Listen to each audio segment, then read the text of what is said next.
లోటు చేసేటోడు ఏ చండాలుడు అన్నాడు. మీ అమ్మ మాత్రం నన్ను ఎప్పుడైనా పల్లెత్తు మాట్లాడినదా? దినములు కొంచెము తారుమారుగానప్పుడు ఇంటి గృహ చిత్రములు ఎంత వారాలకైనా ఉన్నవే చిత్తాలు. పడిన గోడలు పడినట్లే ఉండవు. చక్కగా పడిన గోడలు పడినట్లే ఉండవు. ఈ పూట అతన్ని తారశిల్ల చేసినాడు. ఎవరండి ఆ తారశిల్లిన వారు? నా మిత్రుడు బిల్వమంగనుడు. బిల్వమంగనుడానా? ఏటి ఆవల కొత్తగా కర్మాగారములు కార్యస్థానములు బేడలు మిద్దలు కట్టుకుని కాపురం ఉంటున్న వాసుదేవమూర్తి గారి కుమారుడు. ఈ మధ్య వ్యాపారం అంతా అతను వశము చేసినాడు. అతను ఈ మధ్య గప్తికి వచ్చినచో బదులు కొరకు వారేది వేరేది దేవుడితో ఊరుకుందనా? మరి ఏం చేసేవారు? ఏం చేసేవాడినా, నా మిత్రుడి దగ్గరికి వెళ్ళి నీ మాటలు పడకుండా నా మిత్రుడు నీకు డబ్బులు తీసుకుని వచ్చి నీకు ఇచ్చేవాడు. చింతామని నాకు ఇచ్చేవాడివేనా? నిజంగా పోయావు. చెప్పండి. పోనీ చాలా దూరం వెళ్ళిపోయాడు. చెప్పండి. ఆ దినములలో ఆ బిల్వమంగళుడు నేను సహాధ్యాయులు. ఎలాగూ నీవు నేను ఎలాగును? అవునా? అంత రసరమ్యం కూడా ఉందా మన ఇద్దరి మధ్య? ఉండదా చిత్తామని? ఇంతకాలం మరి వెలువరులో కలిసి జీవిస్తున్నాము కదా. అవునవును. మరి ఈ చల్లటి గాలిలో ఈ చక్కని తోటలో ఇంతమంది నిద్రపోతున్నారు, ఇంతమంది కూర్చున్నారు. పక్కన నీవు ఉంటే వాళ్ళతో మనకు పనే లేదు చింతామని. నీకోసం కదా. అవును చింతామని, నీవు నా పక్కన ఉండాలి గాని పరవశమే కాదా చల్లని గాలి. పరవశమే కాదా చల్లని గాలి. పక్కని తోట పక్కన నీవుంటే పరవశమే కాదా చల్లని గాలి.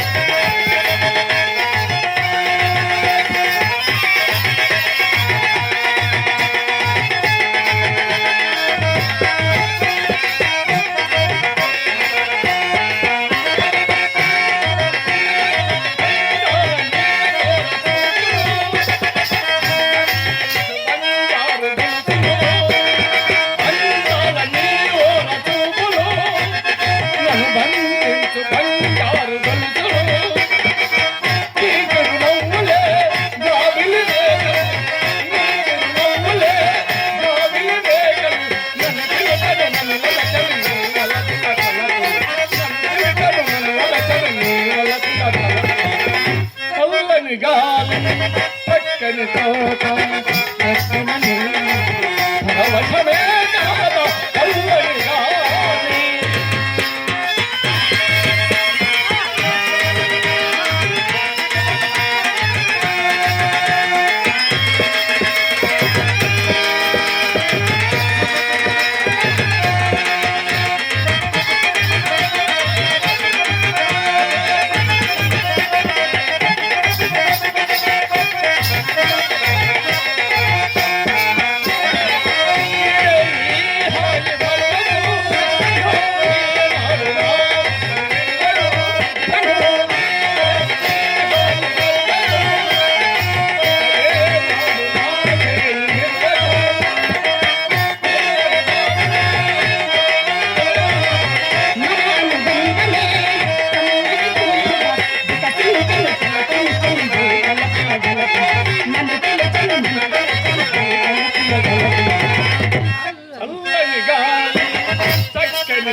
అడవిలా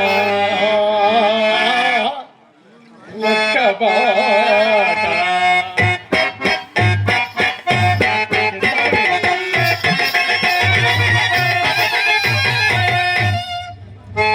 మాట్లాడినా ఏం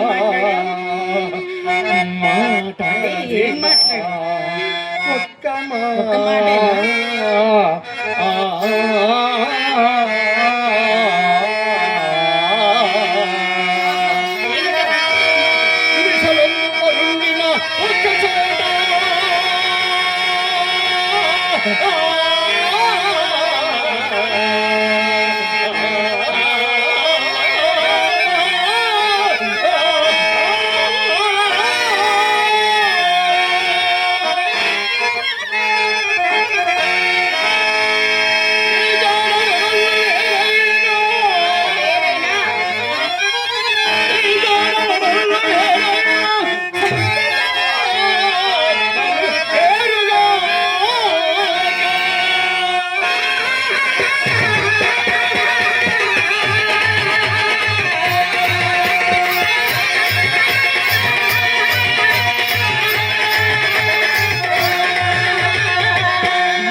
స్నేహితులు అంటున్నారు కదా, అట్టి వారు విడిపో